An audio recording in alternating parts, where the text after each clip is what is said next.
ഇടവക അംഗമാണ്. ഞാൻ ആദ്യമായി ഉടമ്പടി എടുത്തത് 2019 അത് എൻ്റെ UK വിസയ്ക്ക് ഞാൻ സബ്മിറ്റ് ചെയ്തിട്ടുണ്ടായിരുന്നു. അത് സക്സസ് ആകാൻ വേണ്ടിയാണ് ഞാൻ ഉടമ്പടി എടുത്തത്. അപ്പോൾ അതിനു വേണ്ടി ഞാനിവിടെ ഈ സന്നിധിയിൽ കാലെടുത്ത് വച്ച നിമിഷം എൻ്റെ ഉള്ളിൽ മാതാവ് പറയുന്നു, നീ ഇപ്പോൾ അതല്ല പ്രാർത്ഥിക്കേണ്ടത്, നിൻ്റെ സഹോദരിക്കും ഭർത്താവിന് വേണ്ടി നിയോഗം എഴുതാനാണ് പറഞ്ഞത്. അപ്പോൾ ഞാൻ കരുതി അവർ വീടൊക്കെ വെച്ചു, അനിയന് നല്ല ജോലിയുണ്ട്.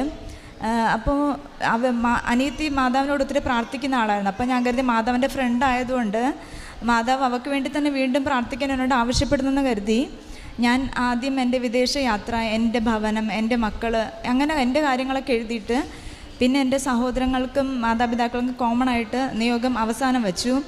പക്ഷേ എൻ്റെ UK വിസ റിജക്റ്റായി. അത് കഴിഞ്ഞ് എൻ്റെ അനിയന് കൊറോണ സമയത്ത് ജോലി നഷ്ടപ്പെട്ട് നാട്ടിൽ വന്നു. അപ്പോൾ ഞാൻ ഒരുക്കി വെച്ചിരുന്ന പൈസയും സ്വർണവും എല്ലാം എൻ്റെ വിസ റിജക്റ്റ് ആയത് കാരണം അനിയന് കൊടുത്തു. അവന് ഓസ്ട്രേലിയക്ക് പോകാൻ മാതാവിൻ്റെ അനുഗ്രഹത്താൽ സാധിച്ചു. പക്ഷേ അവിടെ ചെന്ന് 1 മാസം കഴിഞ്ഞപ്പോൾ അവന് ഒരു 25 കിലോ വെയിറ്റുള്ള ഒരു ബീഫ് ഫ്രീസറിൽ നിന്ന് എടുക്കുന്ന സമയത്ത് നടുവുളുക്കി അവന് നടക്കാനോ ഇരിക്കാനോ കിടക്കാനോ പറ്റാതെ ഭയങ്കര വേദനയായിരുന്നു. അപ്പം നാട്ടിലേക്ക് തിരിച്ചു വരാനും പറ്റാത്ത അവസ്ഥ, ഒന്ന് ഭക്ഷണം ഇറങ്ങുന്നില്ല. അപ്പോൾ ഇവിടെ നല്ല ടിപ് ടോപ്പായി പോയ അനിയൻ, പിന്നെ ഞാൻ ഒത്തിരി മാതാവിനോട് മാപ്പ് പറഞ്ഞു. കാരണം അമ്മ എന്നോട് നേരിട്ട് പറഞ്ഞിട്ടും മുന്നറിയിപ്പ് തന്നിട്ടും ഞാനത് കേട്ടില്ല. മാതാവിനോട് ഒത്തിരി മാപ്പ് പറഞ്ഞിട്ട് ഞാൻ എൻ്റെ അനിയത്തിയും കൂട്ടി ഇവിടെ വന്നു. 2023 ആദ്യത്തെ 2ാമത്തെ നിയോഗം എൻ്റെ അനിയനും കുടുംബത്തിനു വേണ്ടി എഴുതി. അതിൻ്റെ ഫലമായി 9 മാസത്തോളം വേദന അനുഭവിച്ചിട്ട് അനിയൻ്റെ നാട്ടിൽ വരുവാനും ചികിത്സ ചെയ്ത് ഇപ്പോൾ സുഖമായിരിക്കുന്നു. ഒരു ആത്മഹത്യയുടെ വക്കലൊരു എൻ്റെ അനിയത്തി എത്തിയായിരുന്നു. പക്ഷേ ഞാൻ ചെയ്ത തെറ്റിന് മാതാവിനോട് മാപ്പ് പറയുന്നു. പക്ഷേ എൻ്റെ അനിയനെയും കുടുംബത്തെ അനുഗ്രഹിച്ചതിന് അമ്മയ്ക്കും തിരുക്കുമാനും ഒത്തിരി നന്ദി പറയുന്നു. അത് കഴിഞ്ഞ് ഞാൻ 1.5 വർഷമായിട്ട് ഞാനൊരു നഴ്സാണ്. അപ്പോൾ 2004 ഞാൻ പാസ് ഔട്ട് ആയത്. അപ്പോൾ വിദേശത്ത് പോകണമെന്ന് എനിക്ക് ആഗ്രഹമുണ്ടായിരുന്നു. അത് കഴിഞ്ഞ് പതുക്കെ ആഗ്രഹമൊക്കെ മാറി, ഇംഗ്ലീഷിനോട് ഭയമായിരുന്നു. പിന്നെ എല്ലാവരും OET പഠിക്കുന്നത് കൊണ്ട് ഞാനും 1.5 വർഷം മുമ്പ് OETക്ക് വേണ്ടി ഓൺലൈനായിട്ട് ഒരു കോഴ്സിന് ചേർന്നു. പക്ഷേ മക്കളെ സ്കൂളിൽ വിട്ടതിന് ശേഷം എന്ന് ഡിപ്രഷനായി, ഒന്നും പഠിക്കാതെ 30 ദിവസത്തെ ഒരു ഗ്രാമർ ക്ലാസ് ഉണ്ടായിരുന്നു. പക്ഷേ അത് ഞാൻ 3 മാസം എടുത്ത് കംപ്ലീറ്റ് ചെയ്യാൻ. എന്നെക്കൊണ്ട് നടക്കില്ല, എനിക്ക് സ്വയം ഒരു ധൈര്യമില്ലായിരുന്നു. ഉടമ്പടി വെച്ച് 2ാമത് അനിയൻ്റെ സമയത്ത് പുതുക്കിയതിന് ശേഷം നോർക്ക വഴി ഓഫ്ലൈനായിട്ട് ക്ലാസ്സിന് പോകാനും അവിടെ OET നന്നായി പഠിച്ച് പാസ്സാകാനും സാധിച്ചു. അപ്പോൾ ഞാൻ ഉടമ്പടി വസ്തുക്കൾ ഉപയോഗിച്ചായിരുന്നു അമ്മയുടെ ഉടമ്പടി തൈലം നെറ്റിയിലും ചെവിയിലുമൊക്കെ പുരട്ടിയിട്ടാണ് പോയത്. അപ്പം എക്സാം കഴിഞ്ഞിട്ട് ഞാൻ ബൈബിൾ വായന കുറച്ച് കുറഞ്ഞു. അതിൻ്റെ ഫലമായി എനിക്ക് ലിസണിങ്ങിന് ഞാൻ ഫെയിലായി, ബാക്കിയെല്ലാം B കിട്ടിയായിരുന്നു. അപ്പോൾ ഞാൻ മാതാവിനോട് മാപ്പ് പറഞ്ഞിട്ട് ഞാൻ 30 പേജ് ബൈബിൾ റീഡിങ് ചെയ്തു. പക്ഷേ 2ാമത് ഫ്രീ ആയിട്ട് ആദ്യം OET പഠിച്ചത്. 2ാമത് OETക്ക് അവിടെ പോയപ്പോൾ അവർ ക്യാഷ് പേയ്മെൻറ്റ് ചെയ്യണമെന്ന് പറഞ്ഞു. അപ്പം ഞാനത് പോയില്ല, എൻ്റെ പഴയ നോട്ട്സൊക്കെ വെച്ച് പഠിച്ചു. 2ാമത്തെ തവണ ഞാൻ പാസ്സായി. അപ്പം ഞാൻ അതിനു മുന്നേ റീവാലുവേഷൻ കൊടുത്തായിരുന്നു. അപ്പോൾ ഞാൻ എൻ്റെ മാതാവിൻ്റെ മുമ്പിൽ നിയോഗം എഴുതി വെച്ചത് എനിക്ക് 4 B വേണം. അപ്പോൾ UK-ലാണെങ്കിലും ഓസ്ട്രേലിയയിലാണെങ്കിലും നോക്കാമല്ലോ എന്ന് കരുതി. പക്ഷേ റീവാലുവേഷൻ കൊടുത്തപ്പോൾ എനിക്ക് അന്ന് റൈറ്റിങ്ങിന് C+ ആയിരുന്നു. കൊടുത്തു കഴിഞ്ഞിട്ട് ഞാൻ മനസ്സിലാക്കിയത് ഞാൻ റിവാലുവേഷൻ കിട്ടില്ല, കാരണം എനിക്ക് 4 B ഞാൻ ആവശ്യപ്പെട്ടതെന്ന്. അത് കഴിഞ്ഞ് 2ാമത് എഴുതിയപ്പോൾ എനിക്ക് ക്ലബിങ് ചെയ്യുമ്പോൾ 4 B ആയി. പിന്നെ പെട്ടെന്നായിരുന്നു എല്ലാം. അപ്പോൾ ഈ വർഷം കഴിഞ്ഞ് 2023 കഴിഞ്ഞ റിക്രൂട്ട്മെൻറ്റ് കുറയുമെന്ന് കരുതി ഞാൻ അമ്മയോട് ഡേറ്റ് ഇട്ട് പ്രാർത്ഥിച്ചു. എനിക്ക് 2023 നവംബറിൽ തന്നെ UK-ൽ പോകണമെന്ന്. അപ്പോൾ നോർക്ക ഇൻ്റർവ്യൂ വരികയും അത് പാസ്സാവുകയും 2023 നവംബർ 29 UK-ൽ പോകാൻ അമ്മ മാതാവ് എന്നെ അനുഗ്രഹിച്ചു. അവിടെ ചെന്ന് കഴിഞ്ഞ്, കാരണം ഫ്രഷേഴ്സൊക്കെ ആയിരുന്നു എൻ്റെ കൂടെ ഉണ്ടായിരുന്നു, നൈജീരിയൻസ്, ഫിലിപ്പീൻസ്.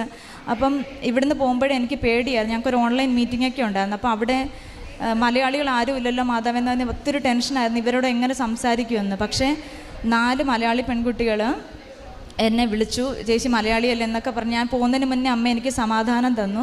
അവിടെ ചെന്ന് അവർ നല്ല കൂട്ടായി. ഞാൻ നൈജീരിയൻസിനോടാണ് ഫിലിപ്പീൻസിനോട് എല്ലാവരോടും ഫ്രണ്ട്ഷിപ്പ് ആകാനും പരസ്പരം സഹായിക്കുവാനും പഠിക്കുവാനും സാധിച്ചു. പക്ഷേ ഇവരൊക്കെ ഫ്രഷേഴ്സാണ്. ഞാൻ ഇത്രയും ഗ്യാപ്പുള്ളത് കൊണ്ട് എനിക്ക് പഠിക്കാൻ സാധിക്കുമെന്ന് എനിക്ക് സ്വയം ഒരു കോൺഫിഡൻസ് വീണ്ടും കുറഞ്ഞു. അപ്പോൾ ഞാൻ ഒത്തിരി പ്രാർത്ഥിച്ചു. മാതാവിനോട് ഞാൻ പറഞ്ഞു, ഞങ്ങൾക്ക് ഒരു സെറ്റ് ഓഫ് പ്രൊസീജിയേഴ്സ് ഉണ്ട്. അപ്പോൾ ഞാൻ അമ്മയോട് പറഞ്ഞു, അമ്മ ഞാൻ ഒരെണ്ണം സെലക്ട് ചെയ്യാം, അതിന്ന് അമ്മ എനിക്ക് അത് തന്നെ തരണം, അല്ലെങ്കിൽ ഏതാണ് എനിക്ക് എക്സാമിന് വരുന്നത് അത് അമ്മ എനിക്ക് സ്വപ്നത്തിൽ പറഞ്ഞു തരണമെന്ന് പറഞ്ഞു. അപ്പോൾ അമ്മ എനിക്ക് സ്വപ്നത്തിൽ ഈ വയറ്റിൽ സർജറി ചെയ്യുന്നതും സ്റ്റിച്ച് ഇടുന്നതും ഒക്കെ കാണിച്ചു തന്നെ. അപ്പോൾ ഞങ്ങൾക്ക് 2 എണ്ണം ഉണ്ട്, ഹെർണിയ റിപ്പയറും എക്ടോപിക് പ്രഗ്നൻസി. അപ്പോൾ ഞാനിത് ഏതാണെന്ന് കൺഫ്യൂഷനായിട്ട് ഞാൻ അമ്മയോട് പറഞ്ഞു, അമ്മ എനിക്ക് വ്യക്തമായില്ല, ഒന്നുകൂടെ അമ്മ എനിക്ക് സ്വപ്നത്തിൽ കാണിച്ചു തരണം. അപ്പോൾ എനിക്കിങ്ങനെ ഒത്തിരി ബ്ലഡിൽ ഇങ്ങനെ എക്ടോപിക് പ്രഗ്നൻസി എന്ന് എഴുതിയിരിക്കുന്ന കാണിച്ചു. ഞാൻ എക്സാമിന് ചെന്ന് കറക്റ്റ് എനിക്ക് അത് തന്നെ കിട്ടിയത്. ഞാൻ നന്നായിട്ട് പെർഫോം ചെയ്തു. അമ്മയുടെ അനുഗ്രഹത്തിൽ ഞാൻ ഓസ്കീം പാസ്സായി.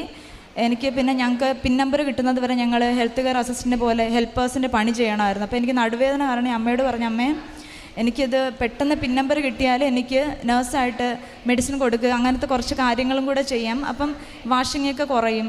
അപ്പോൾ അവിടെ ഫസ്റ്റ് ചാൻസിൽ പാസ്സായവരെക്കാളും മുന്നേ എൻ്റെ വാർഡിൽ എനിക്കാണ് പിൻ നമ്പർ കിട്ടിയത്. അതിന് അമ്മയ്ക്ക് ഒത്തിരി നന്ദി. പിന്നെ എൻ്റെ വാർഡിൽ ഒത്തിരി മലയാളി ചേച്ചിമാരുണ്ട്, എല്ലാവരും നല്ല ഹെൽപ്ഫുള്ളാണ്. പിന്നെ അവിടെ അടുത്ത കടമ്പ എന്ന് പറയുന്ന വീട് കിട്ടുക എന്നതായിരുന്നു.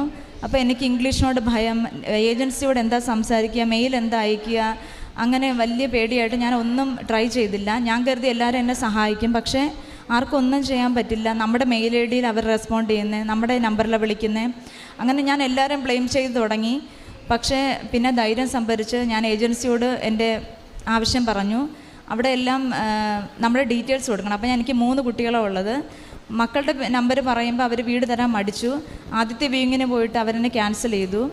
അപ്പോൾ എല്ലാ ഏജൻസിനും എനിക്ക് 3 കുട്ടികളുണ്ടെന്ന് അറിയാം. എങ്കിലും ഞാൻ മാതാവിനോട് മുട്ടിപ്പായി പ്രാർത്ഥിച്ചു. അതിനിടയ്ക്ക് ഞാൻ നാട്ടിലേക്ക് വരാൻ ടിക്കറ്റ് എടുത്തു ഏപ്രിൽ 20-ന്. പക്ഷേ ഏപ്രിൽ 10 ആയിട്ടും എനിക്ക് വീടൊന്നും റെഡിയായില്ല. അപ്പോൾ ടിക്കറ്റ് ക്യാൻസൽ ചെയ്യണോ, ഇനി ഇത്രയും ക്യാഷ് പോകുമെന്നൊക്കെ കരുതിയിട്ട് ഞാൻ അമ്മയോട് ഒത്തിരി പ്രാർത്ഥിച്ചു, ഒത്തിരി ഞാൻ സങ്കടപ്പെട്ടു. അപ്പം ഞാൻ സ്വപ്നത്തിൽ കാണുന്നത് എൻ്റെ സ്വന്തം അമ്മ ഒരു ഈശോയുടെ ക്രൂശിത രൂപം എടുത്തുകൊണ്ട് പള്ളിയിൽ നിന്ന് പുറത്തോട്ട് വരുന്നു. അപ്പം ഞാൻ കരുതി അമ്മ എന്തിനെ കുരിശെടുക്കുന്നത്. അപ്പം അമ്മ പറഞ്ഞു, അത് ഈശോ നമ്മുടെ വീട്ടിൽ വരും, 5 പേരുള്ള വീട്ടിൽ വരും എന്ന് പറഞ്ഞു. അപ്പോൾ ഈശോ ഇങ്ങനെ കൈ ഉയർത്തിയിട്ട് ഈശോയുടെ കൈ കുരിശിൽ നിന്ന് വിടിയിക്കുകയും ഈ വിരലുകളെല്ലാം നിവർന്ന് 5 വിരൽ കാണിച്ചു, വലത് കൈയും ഇടത് കൈയും കാണിച്ചു. അപ്പോൾ ഞാൻ വിശ്വസിച്ചു. അത് ഞാൻ വ്യൂയിങ്ങിന് എനിക്ക് ഒരു അപ്പോയിൻമെൻറ്റ് കിട്ടി. അതിൻ്റെ തലേ ദിവസം ഞാൻ സ്വപ്നം കണ്ടേ. അപ്പോൾ ഞാൻ പറഞ്ഞു, എനിക്ക് 5 ദിവസത്തിനുള്ളിൽ വീട് കിട്ടും എന്ന് ഞാൻ വിശ്വസിച്ചു. അങ്ങനെ ഞാനൊരു വ്യൂയിങ്ങിന് പോയി. അതൊരു ഇന്ത്യൻ ആയിരുന്നു, ഒരു ഹിന്ദിക്കാരിയായിരുന്നു. ആ പുള്ളിക്കാരി എൻ്റെ ഒരു സ്വന്തം ചേച്ചിയെപ്പോലെ എന്നെ കാണുകയും അവർ പറഞ്ഞു, അവരെ ഒത്തിരി ഭഗവത്ഗീതയൊക്കെ പഠിപ്പിക്കുന്ന ഒരു പുള്ളിക്കാരിയാണ്, അപ്പോൾ ഒത്തിരി ദൈവവിശ്വാസിയാണ്. അപ്പോൾ അവർ പ്രാർത്ഥിച്ചപ്പോൾ അവർക്ക് കിട്ടിയത് 2ാമത് നിൻ്റെ വീട് കാണാൻ വരുന്ന ആൾക്ക് കൊടുക്കണമെന്നാണ്. അപ്പോൾ UK-യിലുള്ള വേറൊരു വ്യക്തിയും അവരൊത്തിരി സാലറി ഉള്ളവരും പിന്നെ എൻ്റെ ഹോസ്പിറ്റലിൽ തന്നെ വർക്ക് ചെയ്യുന്ന വേറെ ഒരു നൈജീരിയനും ആയിരുന്നു. ഞങ്ങൾ 3 പേരാണ് ആ വീടിന് വാണ്ടിട്ടുണ്ടായിരുന്നത്. പക്ഷേ അപ്പോൾ അവർക്ക് സംശയമായിട്ട് അവരെ ഹസ്ബൻഡ് പറഞ്ഞു, നിൻ്റെ ആദ്യം വന്നവർക്ക് നല്ല സാലറി ഉള്ളവർക്ക് അപ്പോൾ അവർക്ക് ഇത് റെൻ്റൊക്കെ കിട്ടുമല്ലോ, അവർക്ക് കൊടുക്കാൻ പറഞ്ഞു. പക്ഷേ പുള്ളിക്കാരിക്ക് 2ാമത് വന്ന എനിക്ക് തരണമെന്നായിരുന്നു. അങ്ങനെ അവിടെ ഒരു വർക്കർ ഉണ്ടായിരുന്നു ഹൗസൊക്കെ പെയിൻറ്റ് ചെയ്യുന്നത്. അയാളോട് പറഞ്ഞു, നീ സെലക്ട് ചെയ്യണം ആർക്കാണ് കൊടുക്കേണ്ടതെന്ന്. അങ്ങനെ ആ പുള്ളി വന്നപ്പോൾ എനിക്കിതൊന്നും അറിയില്ലായിരുന്നു. ഞാൻ അവിടെ ചെന്നിട്ട് ആ പുള്ളിയോട് സംസാരിച്ചു. ഞാൻ പറഞ്ഞു, ഞാനിങ്ങനെ ടിക്കറ്റ് എടുത്തു, പക്ഷേ എനിക്കറിയില്ല. അപ്പോൾ നീ എന്ത് ധൈര്യത്തിലാണ് ടിക്കറ്റ് എടുത്തതെന്ന് ചോദിച്ചപ്പോൾ ഞാൻ പറഞ്ഞു, ഞാൻ ഈശോയിൽ വിശ്വസിക്കുന്നുണ്ട്, മാതാവ് എനിക്ക് ഇവിടുന്ന് പോകുന്നതിന് മുമ്പ് എനിക്ക് വീട് തരുമെന്ന് ഉറപ്പുണ്ടെന്ന് പറഞ്ഞു. അങ്ങനെ ആ പുള്ളിയോട് ഈ ഓണർ പറഞ്ഞിട്ടാണ് നീ സെലക്ട് ചെയ്യണമെന്ന്. ആ പുള്ളിയും ഓണറിനോട് പറഞ്ഞത് 2ാമത് വരുന്ന വ്യക്തിക്ക് കൊടുക്കണമെന്ന്. അങ്ങനെ ഒത്തിരി ദൈവ അനുഗ്രഹത്തിൽ ഞാൻ വരുന്നതിന് ഒരാഴ്ച മുമ്പ് കോൺട്രാക്ട് സൈൻ ചെയ്യാനും നല്ലൊരു ഭവനം നൽകി എനിക്ക് മാതാവ് അനുഗ്രഹിച്ചു. അപ്പോൾ ഇനി ഞാൻ വന്നത് മെയിനായിട്ട് എല്ലാവരും പറഞ്ഞ് വരണ്ട, സാമ്പത്തിക ബുദ്ധിമുട്ടാണ്, ടിക്കറ്റിനൊക്കെ ഒത്തിരി ക്യാഷ് ആകും. പക്ഷേ ഞാൻ പറഞ്ഞു, എനിക്ക് അമ്മയുടെ സാക്ഷ്യം പറയണം. എൻ്റെ സാക്ഷ്യം ഇതുപോലെ ഒട്ടും പ്രതീക്ഷയില്ലാത്തവർക്ക് ഒത്തിരി പ്രചോദനമാകണമെന്ന് കരുതി ഞാൻ നാട്ടിൽ വന്നത്. ഞാൻ അടുത്ത മാസം എൻ്റെ ഫാമിലിയുമായിട്ട് പോകും. അപ്പോൾ എനിക്ക് ജീവിതത്തിൽ ഞാൻ എന്നും ബ്ലെയിം ചെയ്യും, എനിക്ക് നേഴ്സായിട്ട് ഇത്രയും പഠിച്ച് ഇറങ്ങിയിട്ടും ആരും എന്നെ ഹെൽപ്പ് ചെയ്യും. ഞാൻ കരുതിയത് ഒത്തിരി കാശുള്ള ബന്ധുക്കളൊക്കെ ഉണ്ടല്ലോ, അവർ ലക്ഷങ്ങൾ തരും, അപ്പോൾ എനിക്ക് എൻ്റെ ഫാമിലിക്കും പുറത്ത് പോകാം എന്നാണ് ഞാൻ കരുതിയത്. പക്ഷേ ഞാൻ ദൈവത്തിൽ ആശ്രയിച്ചിട്ടില്ലായിരുന്നു. ഉടമ്പടി എടുത്തതിന് ശേഷം എന്നെ പതുക്കെ അവരിൽ നിന്നൊക്കെ ദൈവം അകറ്റി എന്നെ ഒറ്റപ്പെടുത്തി. അപ്പോൾ ഞാൻ കരുതിയത് ദൈവത്തിന് എന്നെ വേണ്ടെന്ന്. പക്ഷേ ഈ ഉടമ്പടി പ്രസംഗത്തിൽ എനിക്ക് മനസ്സിലായത് ദൈവം നമ്മെ ഒറ്റപ്പെടുത്തുന്നത് ഒറ്റയ്ക്ക് അങ്ങ് ഉയർത്താനാണ്. ഒറ്റയ്ക്ക് നമ്മളെ കിട്ടണം എന്നാൽ മാത്രമേ ദൈവം നമ്മെ ഉയർത്തു. അപ്പോൾ ഞാൻ പൂർണ്ണമായി എന്നെ വിട്ടുകൊടുത്തു. എനിക്ക് എന്നിൽ വിശ്വാസമുണ്ടായി. അങ്ങനെ എന്നെ അനുഗ്രഹിച്ച, ഇത്രത്തോളം എന്നെ ഇവിടെ നിർത്തിയ എൻ്റെ അമ്മയ്ക്കും ഈശോയ്ക്കും 1000 നന്ദി. യേശുവേ നന്ദി, യേശുവേ സ്തുതി. മനുഷ്യരിൽ ആശ്രയിക്കുന്നതിനേക്കാൾ ദൈവത്തിൽ ആശ്രയിക്കുന്നതാണ് നല്ലത്. ഇതാണ് ഈ ഉടമ്പടി അനുഭവം നമുക്ക് വീണ്ടും വീണ്ടും പറഞ്ഞു